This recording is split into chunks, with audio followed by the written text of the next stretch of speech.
First of all, and thank you to Vinay and the Creative Mornings team for hosting their first event here. We hope to have a long collaboration with them. Um, Today I'm going to be talking a little bit about some of the projects I've done in the last couple of years, where I started to play with the notion of space. Um, on one side as a designer and another as a facilitator towards building community. Essentially, I'll be taking you through four main projects. The first one is called Lounge Piranha.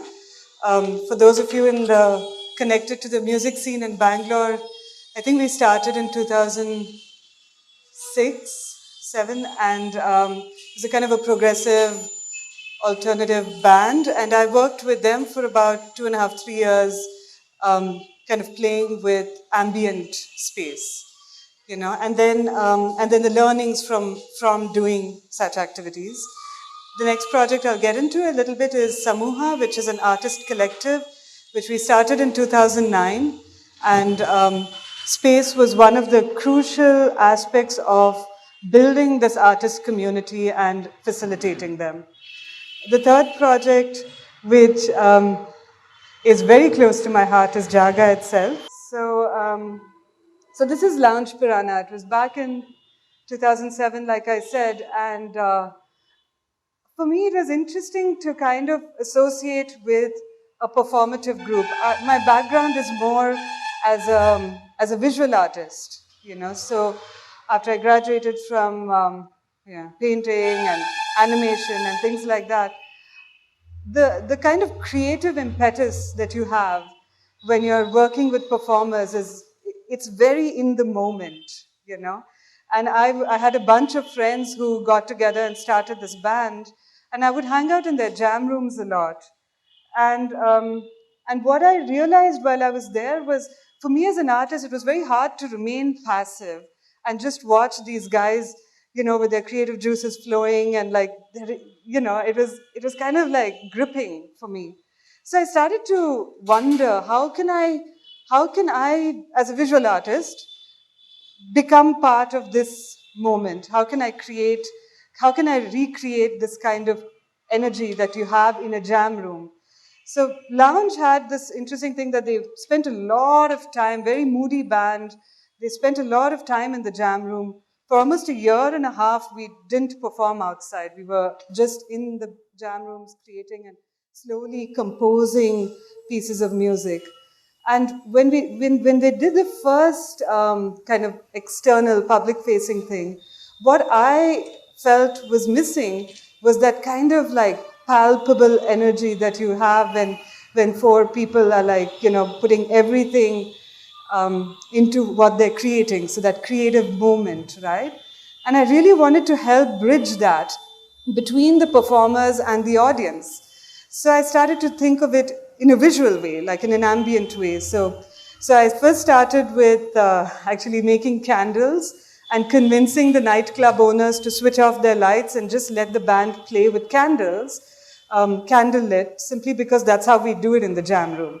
So we started with that, and a friend of mine, his dad had one of these old carousel projectors, the transparency projectors. So I started to shoot my paintings and then project it onto the band and scratch on the transparencies to create additional layers. And given the flickering light of candles, that started to come alive a little bit, So this kind of crazy colors projected onto the bodies of the band members itself, in this flickering light where everything else is dimmed out. I started to realize that then the audience could start to focus more on the sounds and more on what the musicians were trying to communicate. And that was early in the day, and I started to get very interested after that in how to take that a notch forward. And so soon enough, these images are coming from later performances, and over time, I think in 2008, we did actually an India tour. And by then, I had increased my repertoire to include like about 40 little lights that I had hacked together myself. You know, we didn't have that much money, so we kind of went to all of these like SP Road and back of Beyond kind of shops and picking up tiny lights and using gel papers and stuff. And so I had this little kit where I could then start to control lights because, you know, candles were a fire hazard possibly and also complicated to keep going through a performance. So these little lights that I could play with, you know, rigged it together with a controller so I could move it around. And then slowly also started to explore the video medium and what I started to call performance video, which was becoming a bit of a trend in the West, in New York. This is where I saw it actually, a group of people jamming together, video artists and sound artists, just jamming and creating videos on the fly. So like very similar to how a musician would play an instrument, I had a little rig that enabled me to play video and edit and add effects and things like that while the musicians were painting. So I was kind of actively a performer with them. And it, on one level, was very gratifying to me, but on the other level, because there was this visual component with a live band, I could start to deeply influence the experience of people, kind of transport them away from the nightclub, away from the city, away from their context on a daily level, and like guide them into wherever I wanted to take them with the musicians, right? So it really kind of began to give me a clue on how important these kinds of stimuli are within a space and how much you can do to change people's notion and how they react to certain things when you start to actually actively control it and play with it and get practiced in the nuances of it. Some of us then broke off and started to do some interesting experiments in the city. This is actually, if some of you have ever gone to the Shivaji Nagar bus stand, I think around 3 years ago or something, the BMTC people spent several crores building these underground sub-walkways. That's what they were called, to like basically enable pedestrians to cross very busy streets like in Shivaji Nagar and stuff like that. So there's several of them across the city.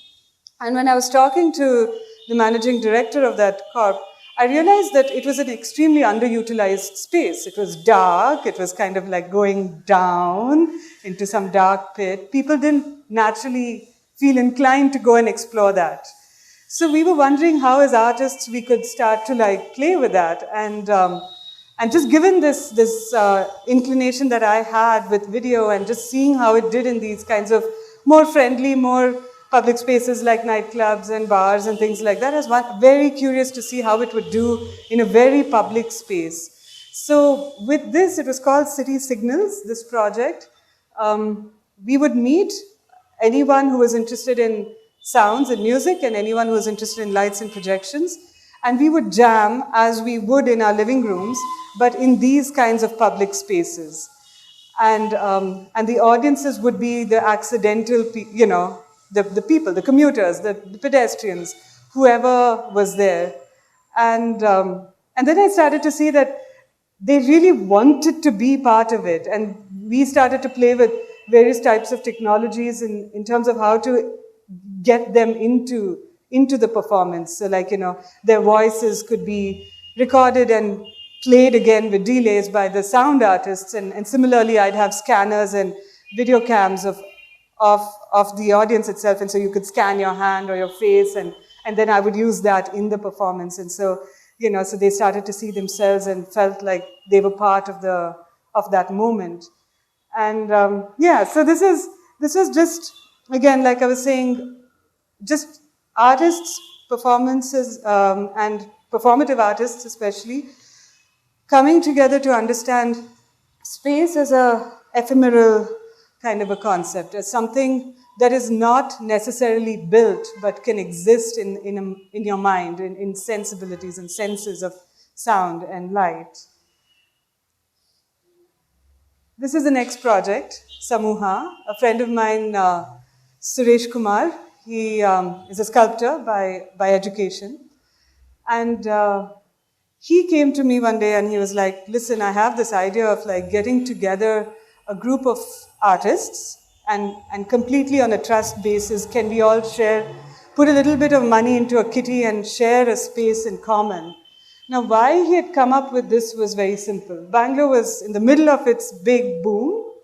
For artists and creative kinds of people, real estate was becoming a real challenge. And Bangalore, even 4 or 5 years ago, simply didn't have the kind of support infrastructure required for creative communities. So if you were a sculptor or a painter, for example, there were commercial galleries, maybe a handful of decent commercial galleries, that had a very strong business model behind them and were very curatorial in terms of what would sell and not. And that would inform the content that fed into the galleries. And then there were spaces like, your Chitrakala or what is that called? Basically auditoriums that you could, in Safina Plaza, you had like a gallery space that you could book. But they were very highly priced. So especially for emerging artists, people who had just graduated or people like me who had quit their jobs and had decided, so I worked in Microsoft for a few years as a design researcher in their labs. And then by then I had decided to kind of pursue being a full-time artist. And I had a very small budget of whatever I'd saved to kind of fund myself through that process.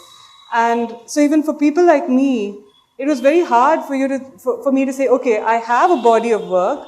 I'd like to show it to a bunch of people, my peers, seniors, audiences, public. I don't think it might sell or not, I don't know, but I really want to externalize my work because that will inform me to the next level of my progress. I would need to spend at least 30 or 40,000 just on the rental of a space if I couldn't convince a gallery. Now, this is a significant amount for someone who doesn't have a full-time job and is trying to, pursue some kind of non-mainstream activity. So when Suresh came in and met me, I was like, oh my God, this is exactly it. This is what can help me. And we spent a lot of time thinking about how we should structure it. It should be like a chit fund and kind of a microfinance group. So it's a trust network. We need about 20 artists to sign up so that if each of them put in a little money every month, we'll be able to afford rent of a small space in the middle of the city that we all can use, right? And that we ended up calling Samuha.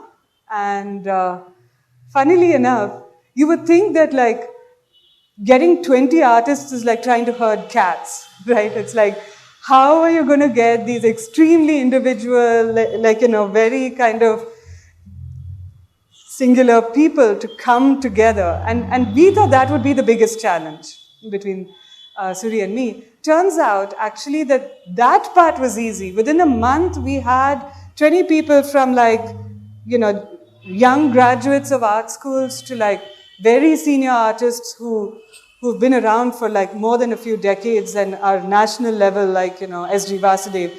So we had the whole gamut of people because they were so interested in the experiment itself and that it actually provided an invaluable service.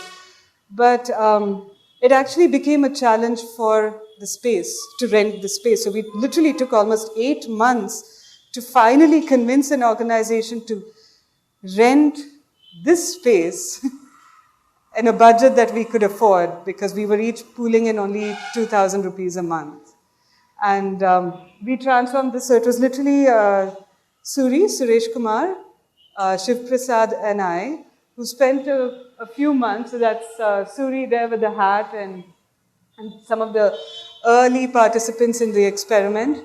And we spent a lot of time basically cleaning it out and converting it into a gorgeous white gallery space within a very small budget. And the model was set up interestingly. It was all focused on this 1,200 square feet of area, and 23 artists signed up. So each of us owned this space completely for 17 days. No questions asked. That was the model, right?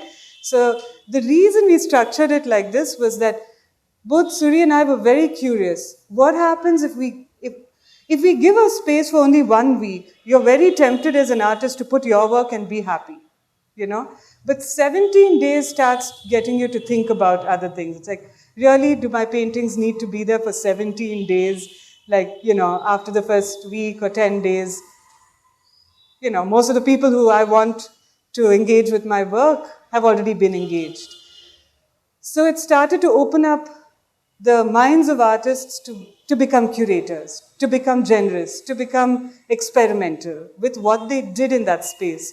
So the project was timed for 414 days, which basically meant that each artist got 17 days to do whatever they wanted in that space, and 1 day in between the first and the second artist for the gallery to clean itself up and come back to white, right? So you could like literally break a wall, paint the whole thing, decide that you wanted to actually use it as a house, make it into a shopping arena, whatever you wanted to do. Keep it locked up, rebel against the space. We had some of those who said, we will not exhibit in this space, we will exhibit outside of the space. And so like literally in that 414 days, we had more than 35 exhibitions because people who owned the spaces then started to be very kind of experimental with what they did. They might have curated and invited. So in my case, I showed some of my work for a few days and then gave it to another group, another collective that showed their work, you know. So it was interesting that Samuha, this white cube of like basically 1,200 square feet, then started to get people activated. You know, it built a community.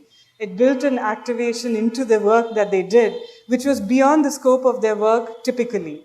So like typically you might be a painter, but suddenly you were forced to think a little bit of how you would utilize this amazingly precious resource in the city, which you had access to, and you kind of could deal with it. You could like, you know, become popular with it, become egoistical with it. You could choose, right? And so these are some really great examples of some of the ways that people transformed that space to best suit what they thought made sense, whether it was their own work. For example, this one is Aisha's, and her work is very involved with memories of Bangalore, of the city itself. So she was trying to recreate some of that. It's a young graduate who did her first ever exhibition here. So it became a discussion space. There were several like workshops, presentations. This one is actually a panel discussion on something called the Bangalore City Project, which is a voluntary group of people trying to engage with the city as a creative community. So as architects, as photographers, as writers. So a very mixed group that was trying to engage with the city and its public spaces. So you'll see here that there are, you know, fantastic ways that artists start to think if they are not given any boundaries to what to expect or what to conduct within a space. So this is really what I learned, that space can then become an activist tool, that it can become a call for action, can become a cause for the action, it can become the venue for the action itself. And really, it was a phenomenon that now across India people are talking about it because the space was considered an artwork that Suresh Kumar and I designed. So we looked at that space as a piece of art and everything that happened inside of it as part of the artwork itself. So we were very clear that it would not become an organization, it would not roll out into, you know, becoming a gallery or becoming a, you know, so we had a manifesto and very clear about what Samuha would and would not do, and that it would shut its doors on the 414th day and become a site-specific, time-specific artwork. And so that was Samuha.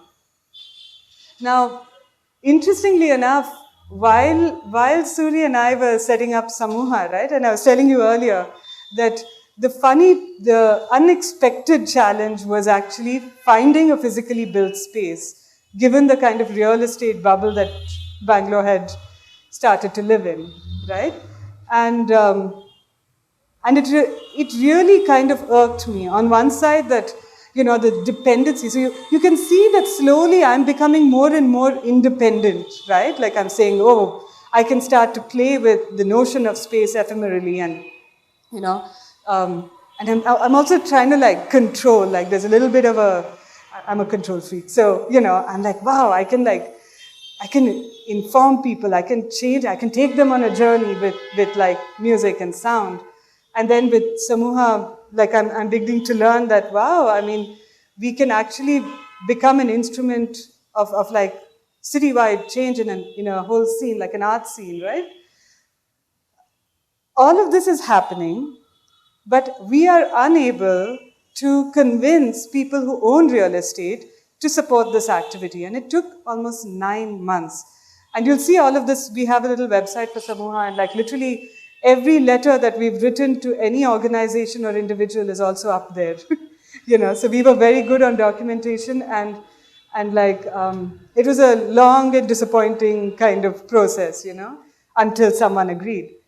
But it was also during these 9 months that this started to, this kind of frustration started to get me to think that, come on, with 23 creative, able-bodied, most of them, some of them are very old, but like most of us are able-bodied individuals who are, you know, amazingly intelligent and gifted, surely we can build our own space. There has to be a way.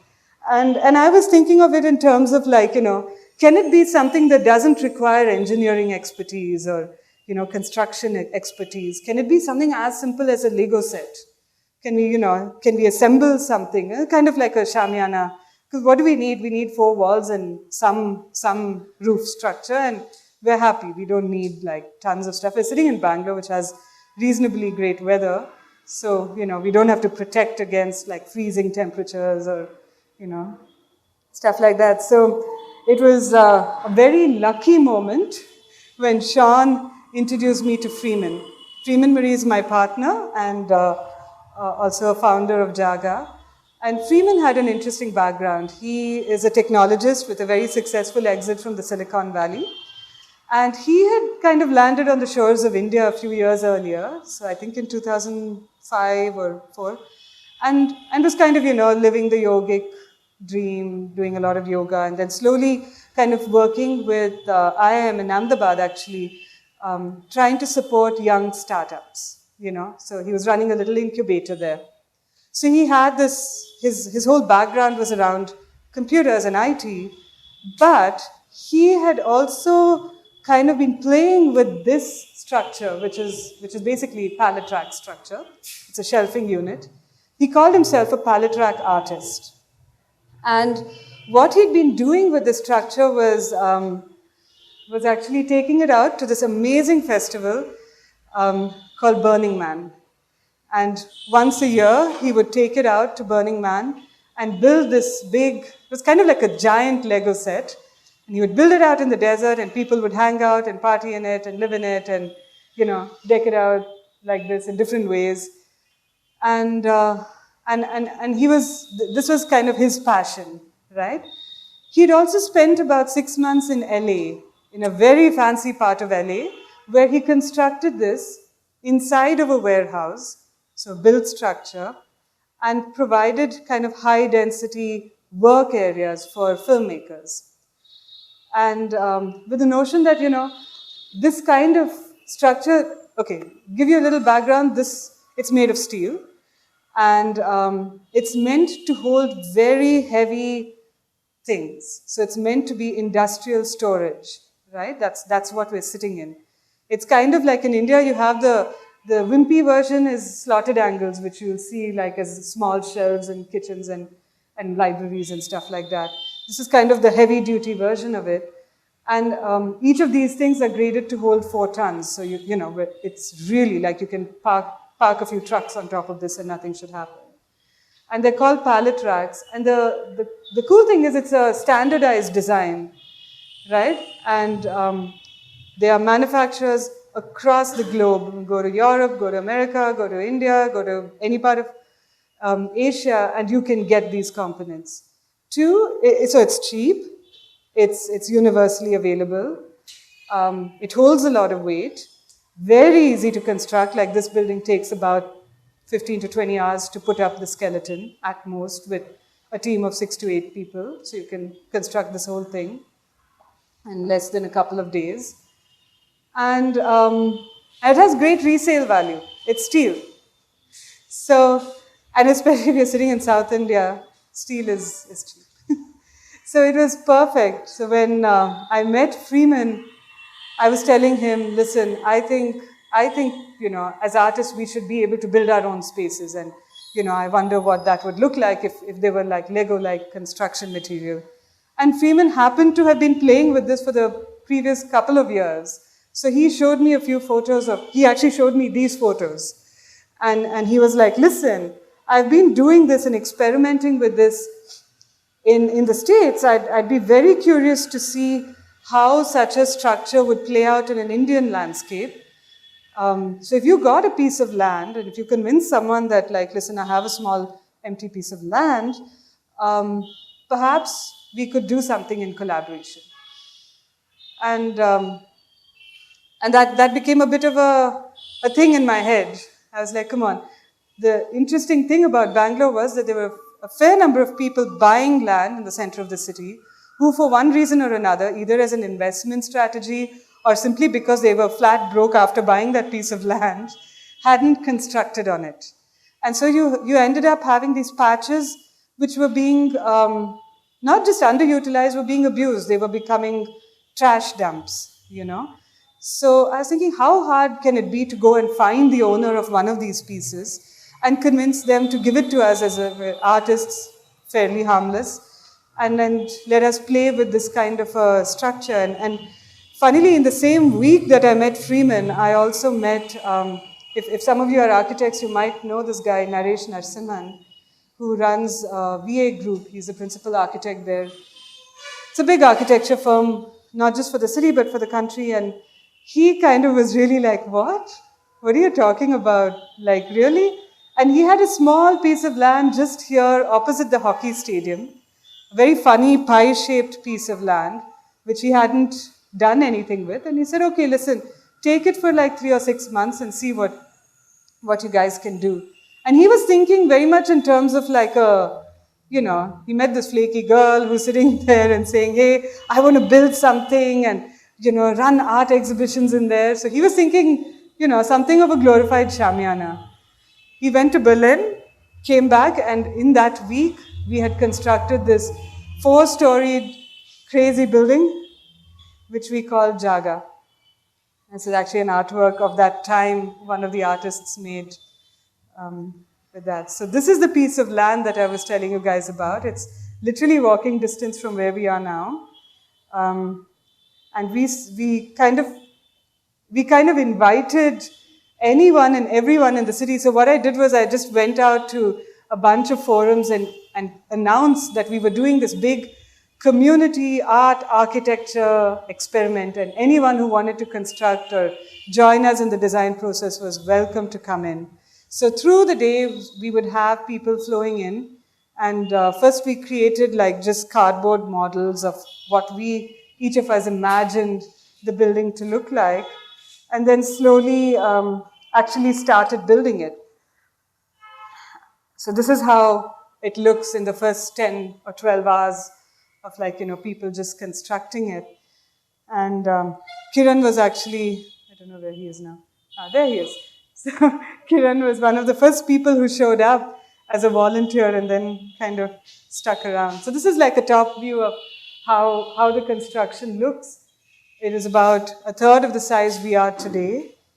And And and if proof was required, I think within that first week itself, we had several performances and exhibitions, people using the construction site and the skeleton itself. This is actually Mara, a group, a theater and media group, and they were having a little impromptu theater piece, like a little theater piece right there with the audience, and the actors are actually have climbed up on the structure and are delivering their dialogues there. So it was very clear that this was going to be a fairly well utilized little project. We started to build it out, and as we built it out, we invited several people to come and think of how they could add to the skeleton, and with fabrics, with plastic, upcycle, recycle, all kinds of notions of how we should wrap this building up so that we can protect ourselves from the rain, because we were hitting the monsoon now. And so this is actually, turns out, China and Korea dumped their advertising waste on the southern shores of India. So billboards from there come down to India and land up in Russell Market. And so you can see here on that side, it's the skeleton, and on this side, all these bright, crazy colored things are actually ad boards that then we cut up and used as basically as blinds, right? Like how these red ones are being used just as blinds to keep us rain, like a rain jacket. You're thinking of it like that. And throughout, and so the roof was also made out of the same rainproof material, this billboard. And this is Attakalari doing a rehearsal of a dance piece here. So we really started to see people use this building and then change the building. And this was something, again, an unexpected learning for me, was that if you give people a general framework like this, it really pushes them to start thinking of how to create their space, the space that they want, that suits what they need to do for that day within that framework. So that's what Jaga's initial skeleton started to show us, because people come and put a new wall here or take down this wall and change that, and so you could actually do that, which you don't do in a traditional building. Like you could literally unhook the staircase and say, no, the front entrance should be on this side, and people will flow in like this. Like even here today, right? You're sitting in a particular orientation, but there's several times that people orient towards that side or that side, just depending on the event, right? So this is what we saw a lot of. We decided we'll start to get a little bit more intentional with that. So our first ever expert resident was Eve Sibley. She's a painter turned activist, a green activist, and had started something in New York called the World Food Gardens. And Freeman and I, Kiran, we were all interested in trying to see how we could, on one side, protect ourselves from external forces like rain and sun, but to do it in a kind of an eco-conscious, slightly out of the box kind of way. We thought of doing vertical gardens.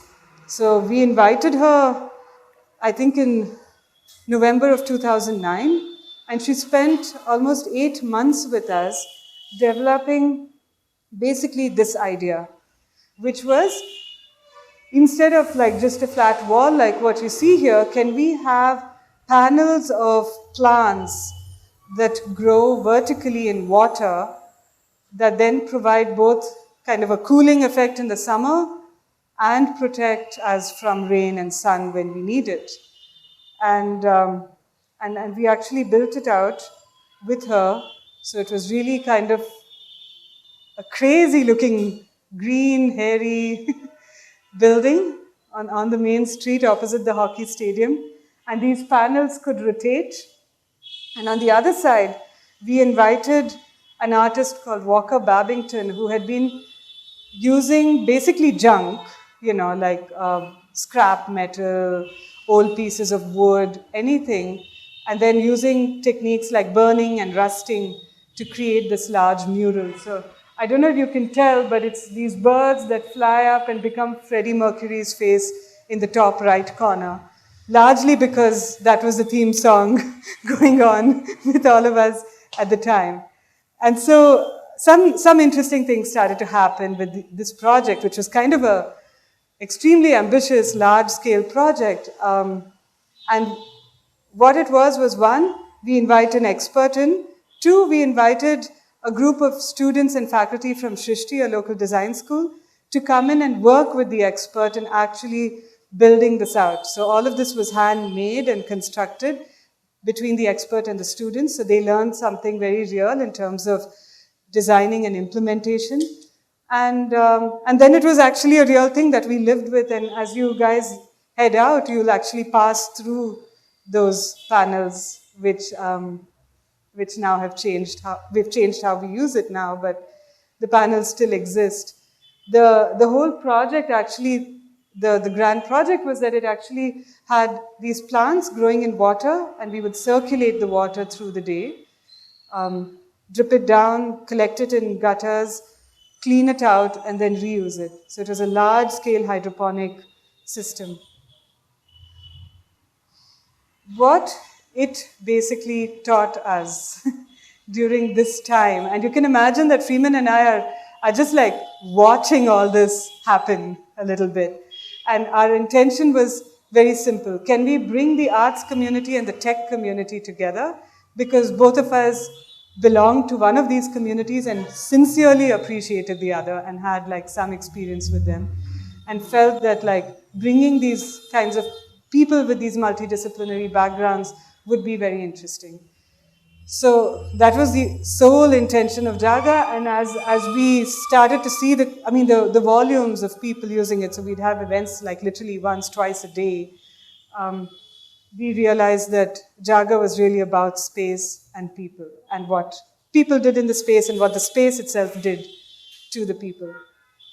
And so we started to put our heads together to start to really think about how to inculcate an active community that is learning and sharing within and around the confines of this structure. So these are just pictures of early Jaga days where different groups of people would come and, like I said, transform it, create walls, break down walls, change the orientation, repurpose, reuse the space to do performances, exhibitions.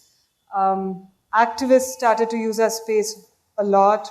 This was a group that we had not predicted, but were part of our world from the very beginning, especially environmental activists and social activists. So award ceremonies for the neighborhood. It's actually an art project that one of the artists did, was to distribute awards to all of the people who did good deeds in the neighborhood. Architecture groups would meet, students would work on projects here. It was a jam space. We'd have wonderful long evenings of really geeky kind of music and lights. Like I said, exhibitions, photography exhibitions, and all of that. There's a whole aspect to Jaga where I feel like the space itself curates the people. It welcomes a certain type of people and then engages the people to think or rethink their work and place it within the context. If you create a space that's completely unexpected, right? Like completely off the norm. It's not made out of concrete, and it's, it doesn't have all of the things that you would expect a normal building to have. So when you place people within that, on one side it liberates them. It becomes easy, like it's easy for someone who's first time speaking to do that in a place like this, because it doesn't feel as formal as a big auditorium, like doing it at Chowdhury or, one of these big kind of formal proscenium theaters or something like that. So it really, it was kind of a fantastic experiment, and now we've moved all the way to about 2010, June, July, and at this time, it's been more than a year, about 14 or 15 months that we've been running this experiment, and Freeman and Kiran and I didn't know we were going to run it for that long. but it was kind of amazing what was going on and how transformational the building itself became and how transformational it became for the communities that were using it. Naresh then requested us to move. So this is actually us packing up the building. We took about 3-4 days to break down the building again, and then we moved here. And this is how this property looked in about a year and a half ago. It was large. It was a huge trash dump. About in spaces, it was actually 4 feet to 4.5 feet of this kind of garbage. And all Freeman, Kiran, and I could see was this amazing building coming up, in this lot. And so we took almost like 2-3 weeks just clearing out, sifting our way through the garbage, saving some of it. You'll see a lot of the stuff we found as components of the building itself, rusted wires, old metal pieces of wood. Kiran is a genius at repurposing stuff. And we started to construct. This time we were a little bit more informed, having spent a year and a half watching how people use the space. We're a little bit more informed of what kind of areas to create. So we knew that we wanted some kind of a big space, which we now call the Audi. We knew we wanted some kind of smaller spaces where workshops and smaller groups could meet. And we knew that we were on one of the busiest roads of the city. So we did a lot of research and found these boards, which are called Bison boards. It's cement bonded particle boards. And what's great about this is that it's water resistant, in the sense that I can use it as an external paneling, and if it gets rained on, unlike wood or plywood, it won't warp and get destroyed. And all we've done, one of the design principles with Jaga is, if we buy anything new, we try to use it in its original form. So these boards come as 4x8s, so 4 feet by 8 foot boards, and for the most part we use it uncut, as you'll see the floor. So very few areas we actually cut that, but for the most part we try to keep it that way. And there's no concrete, there's nothing holding these except pieces of wire. So we've actually stitched the boards together, and that's what is currently the wall. The reason we chose this kind of board was because of the traffic sound, and it's an ongoing battle for us to try and figure out how to create a sound-resistant or sound-filtered space. So with I think in August is our birthday, August 31st, and so mid-August is when we started to look like this from the junkyard that you saw a couple of minutes before.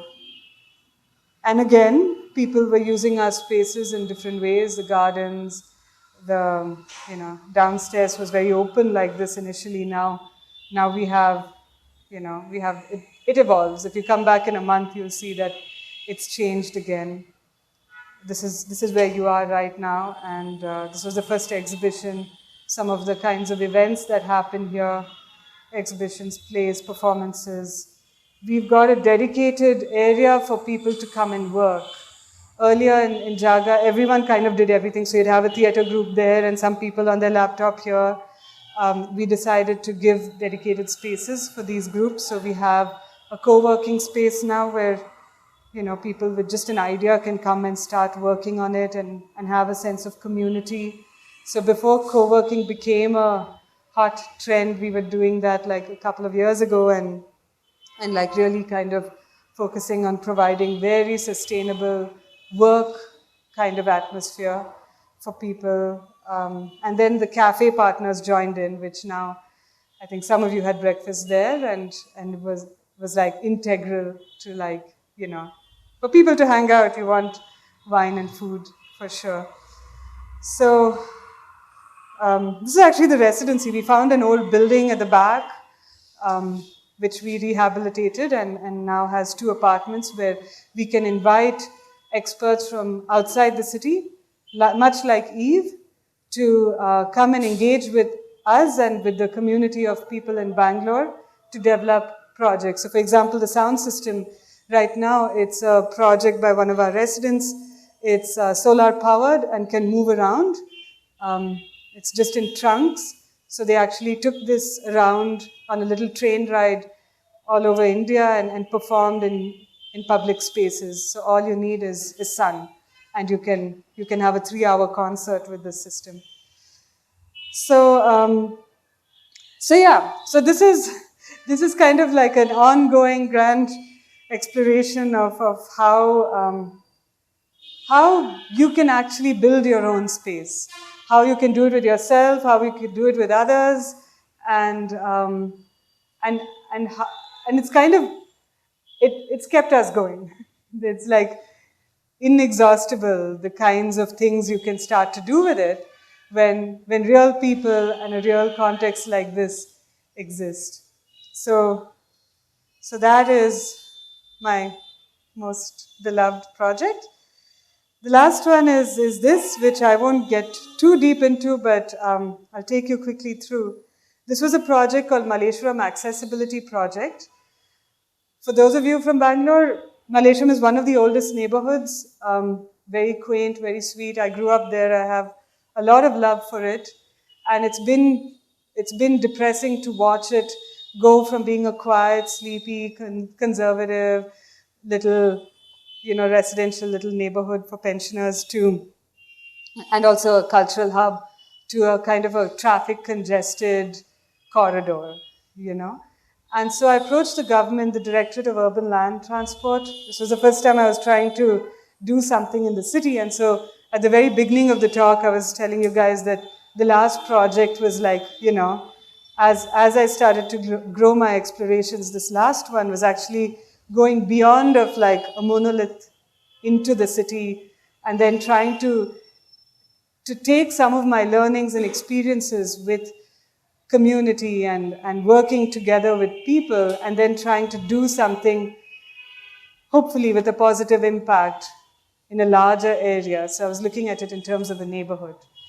And so we had this 4-month project where we wanted to take Malleshwaram from looking like this, eventually with the goal of trying to create some kind of awareness and infrastructure towards non-motorized transport and public transport, right? So the Directorate of Urban Land Transport is basically a planning commission for the city. They do surveys and generate reports and create proposed designs for then the BBMP or the municipalities to look at and implement. And the commissioner, Manjula, is an extremely dynamic woman, and she somehow got convinced by me to try an experiment of participatory, community engaged research, right? So we were given a period of 4 months where we conducted 2,000 interviews of the people who live and work and study in Malleshwaram, but we did it in ways that were participatory. So we worked with local groups there. It could be senior citizens, it could be ladies' clubs. We worked with students in the colleges. We brought in experts like sociologists and designers and planners to work with student bodies, to then train them to go out and conduct interviews or go out and conduct, one whole group learned how to measure traffic density and, just involve them in the process, not so much as like, for cheap labor as many people might think, but actually to engage them in the process of questioning, so that they start thinking about it as something that they might have a real role to play in creating change. So we did that. We worked with little kids and orphanages to kind of get them to imagine their ideal street, their ideal neighborhood. And then we dovetailed it with a really interesting project funded by the German government, taxpayers. And this was inviting German graffiti artists to work with a group of Indian graffiti artists in collaboration with government organizations to create these 20 large murals, public-facing murals in the neighborhood, as well as painting buses. So this image is actually by two artists, both of them Indian. I curated the Indian ones. I had a co-curator for this. This is at the railway station in Malleshwaram, and also by a Bangalore-based artist.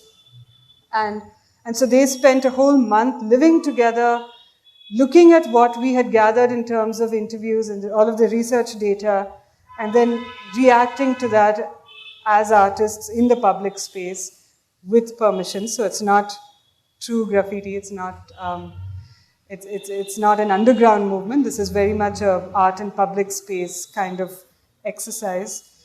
And really, like, I think it was fairly transformational to the neighborhood, where each of these things then started to get people to think about their neighborhood, think about community, think about cycling, think about respect and civic responsibility. I don't know if you can read it. It says, ignorance is blindness of the soul. So this is actually the German kind of saying that you can't remain ignorant of your reality, and you can't just shut yourself to the problems of the city. George Martin talking about the Auto Raj, and this is in the football stadium in Malleshwaram. So, and then we also painted buses, encouraging people to use public transport. So it was kind of like where you take the area, like the space of a neighborhood, and then try to engage communities of people within that neighborhood to think about their physical context. So that was the challenge with these two projects, to think about it, to spend a moment, to spend some significant amount of time working on it, learning from each other sometimes on how to actually navigate through it or do something. And so, like, we actually had performances in the railway station all day. We hosted a kind of a day-long festival on one street of Malleshwaram, including the railway station, where not only did we externalize the research, so we gathered a lot of data, and then we put that out on the street so that people could see what they themselves had come up with, but we also invited students and artists and practitioners of all kinds to use the streets itself as a way to communicate, to express, to facilitate, to control, to reject dancers in the 18th Cross bus stand, actually, of Malleshwaram. So it was a 4-month project, extremely eye-opening. One is that for me personally, I was working with several government agencies, the Southwestern Railways, the BMTC, the BBMP, DULT, all of these organizations that we tend to curse and crib about.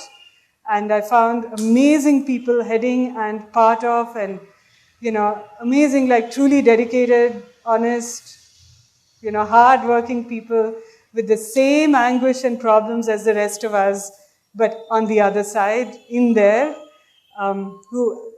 you'll find this on yourmap.in, this whole project. We insisted on a completely transparent model. So right from the MOU, everything is put up online, including the data that we gathered and the report and all of it, and tons of video documentation on a week-by-week basis of what was going on in various aspects of the project. So they were very open to that and extremely supportive, clearly, of that from the government side, and incredible interest and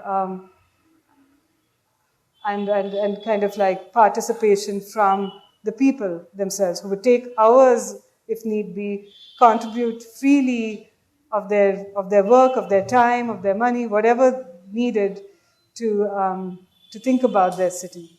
So, if nothing else, I think that project taught me that there's a lot of hope for Bangalore. if you are willing to activate and work with others, and space can become actually something that you use as a tool that can inspire, that can change, that can transform. It can be anything as long as we are willing to step up, step into, and step out of, and do stuff. And so with that, I'll end my very long talk. Thank you.